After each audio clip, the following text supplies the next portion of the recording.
ગુજરાતની engine fail ભાજપની સરકાર નાખેલ આજ ગુજરાત જોઈ રહ્યું છે.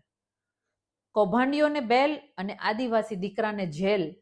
આ જે ખેલ ભાજપે શરૂ કર્યા છે ને, એ સમજાઈ રહ્યું છે કે ભાજપને બીક લાગે છે, જે રાજકીય રીતે નથી પહોંચી શકતા એને આવી રીતે કાનૂનની આટીઘૂટીમાં નાખી એક આદિવાસી સમાજનું એક બુલંદ અવાજ એવા ચૈતરભાઈને બેલ ના મળે એટલે એટલું બધું આટીઘૂટી કરી રહ્યા છે કાનૂનને હાથમાં રાખીને.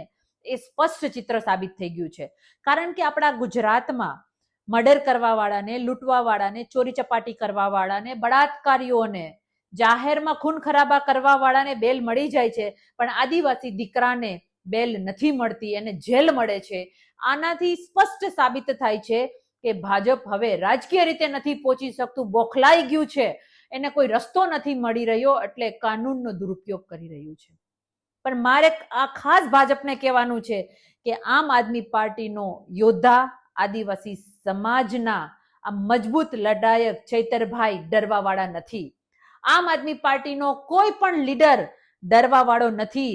જનતા સાથે ખોટું થશે, જનતા સાથે અન્યાય કરશો તો અમે અવાજ ઉઠાવીશું. તમે ગરીબોના પૈસા લૂંટ્યા, એ કૌભાંડને ચૈતરભાઈએ બહાર પાડ્યું, તો તમે કૌભાંડીઓને બેલ આપો છો અને ચૈતરભાઈને જેલ આપો છો. આ ગુજરાતની જનતા સમજી ગઈ છે.